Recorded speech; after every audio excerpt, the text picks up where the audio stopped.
ये class sixth English की NCERT का एक चैप्टर है are different kind of school.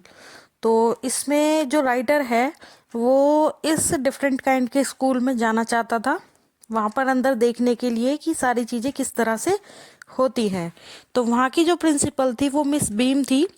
तो ये जो राइटर था जब वो इस स्कूल में जाता है तो इस स्कूल में जाने के बाद वो क्या देखता है कि जैसे ही ये एंटर करते जो लगभग 4 साल उससे छोटा था, तो वो लड़का उससे उसकी हेल्प के लिए उसने पूछा कि क्या मैं तुम्हारी हेल्प कर दूं। ये चीज राइटर देख रहा था। फिर ये जो राइटर था वो मिस बीम के ऑफिस पहुंचा और वहां पर उसने देखा मिस बीम को और उनका हुलिया बताया कि वो एक मिडिल एज लेडी हैं और सारी जो अथॉरिटी है उस स्कूल की वो उन्हीं के पास है, सभी कुछ वो ही डिसाइड करती हैं। और उनके जो बाल हैं वो धीरे धीरे ग्रे पड़ते जा रहे हैं और उनका जो बॉडी स्ट्रक्चर है वो कुछ इस तरह का है, वो एक फैटी सी लेडी है और क्यूट सी, जिसके साथ बच्चे जो हैं वो बहुत ही जल्दी कंफर्टेबल हो जाएं। और ये जो लेडी है ये पढ़ाने के सिखाने के बच्चों को नए नए तरीके लेकर आती रहती हैं। और वैसे ये बहुत ही ज़्यादा सिंपल है और बच्चे इनके साथ काफ़ी ज़्यादा कंफर्टेबल रहते हैं। इस स्कूल में वैसे तो बच्चे सारे जितने भी सिंपल चीज़ें होती हैं लर्न करने के लिए, सीखने के लिए, वो सभी सीखते हैं। जैसे स्पेलिंग हो गई, एडिशन हो गया, सब्ट्रैक्शन हो गया या मल्टीप्लिकेशन हो गया या कोई भी राइटिंग वर्क हो गया। और इसके अलावा यहाँ पे एक खास बात और भी है कि यहाँ पे कोई भी जो लेसन है, मतलब कि यहाँ पर बच्चों को बहुत ज़्यादा पढ़ाया नहीं जाता लेकिन बच्चों को थॉटफुल बनाया जाता है। अब थॉटफुल इन द सेंस कि बच्चे काइंड बने और जो हमारे आसपास कुछ ऐसे सिटीजन्स हैं जो मिसफॉर्चुनेट हैं तो उनकी हेल्प कर सके या फिर उनको कैसा फील होता है, तो ये सब चीज़ें फील करने के लिए भी यहाँ पे एनवायरनमेंट क्रिएट किया हुआ है। अब मिस बीम जो होती हैं स्कूल की प्रिंसिपल, वो राइटर को खिड़की के पास लेकर जाती हैं और वहाँ जाकर वो पूछती हैं कि आपने क्या देखा। तो तभी राइटर बोलता है कि ये एक सुंदर सा ग्राउंड है और यहाँ पे कुछ बच्चे बहुत शरारती हैं, कुछ काफ़ी ज़्यादा मासूम हैं, हेल्दी हैं, एक्टिव हैं, और कुछ बच्चे के साथ कुछ ना कुछ मिसफॉर्चुनेट, मतलब कि उनके साथ कुछ ना कुछ ट्रेजेडी है। जैसे कि एक लड़की यहाँ पर अंधी है और एक बच्चा यहाँ पर ऐसा है कि जिसकी टांग में कुछ खराबी है जिसकी वजह से वो खेल नहीं सकता, लेकिन खेलते हुए बच्चों को बड़ा बेबसी से देख रहा है। तो मिस बीम एकदम से हंसने लगती है कि नहीं नहीं, जैसा आप समझ रहे हैं वैसा नहीं है, बल्कि इन बच्चों का हर दिन कुछ ना कुछ अदल बदल के रोल दिया जाता है। कि जैसे किसी दिन कोई बच्चा अंधा बनने की एक्टिंग करेगा, किसी दिन कोई बच्चा डीफ रहेगा, किसी दिन कोई बच्चा इंजर्ड रहेगा और किसी दिन कोई बच्चा डम रहेगा। तो अब ये चीज़ सुन के जो लेखक था वो काफ़ी ज़्यादा आश्चर्यचकित था, काफ़ी ज़्यादा उसे अचंभा हुआ ये सुनकर। फिर मिस बीम बताती हैं कि हमारा काम सिर्फ बच्चों को पढ़ाना नहीं है बल्कि उनको थॉटफुल बनाना है। तो ये सारे रोल्स को देकर मैं वो सिखाना चाहती हूँ बच्चों को कि अगर जो भी लोग ऐसे हैं कि जो मिसफॉर्चुनेट हैं तो उनको कैसा फील होता होगा या उन्हें कहाँ कहाँ सावधानी रखनी होती होगी। और इतने में ही जो बाकी अदर बच्चे होते हैं वो एक दूसरे की मदद करके ये सीखते हैं कि उन लोगों को कहाँ कहाँ मदद की जा सकती है या उनको किस तरह से मदद करनी है।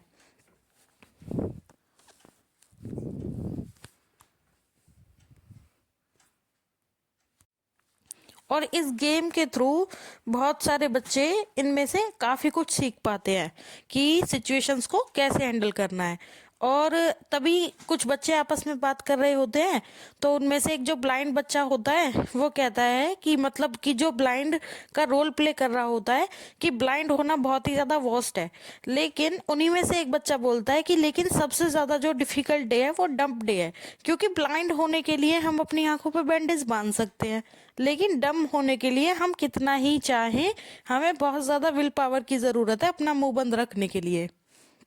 अच्छा, मिस बीम जो होती हैं वो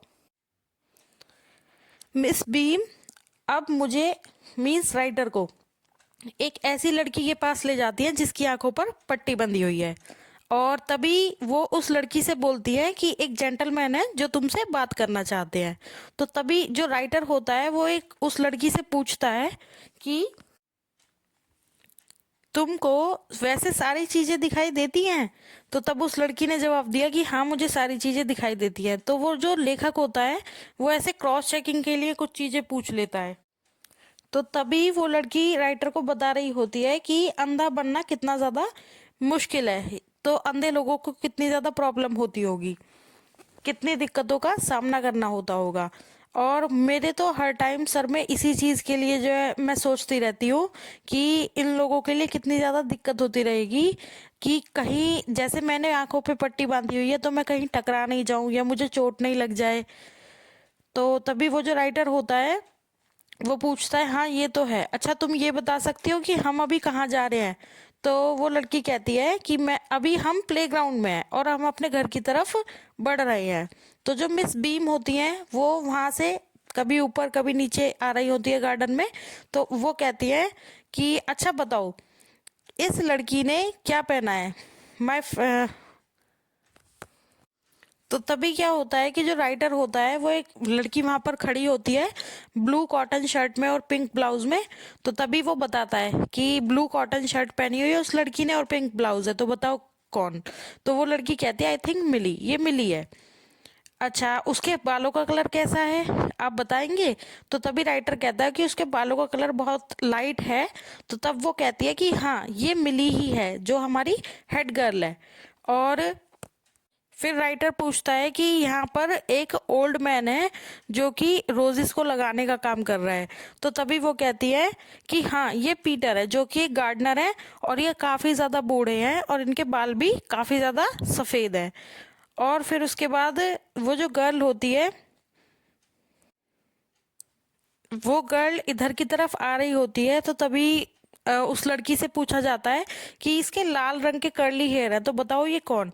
तो तभी वो कहती है कि ये अनीता है।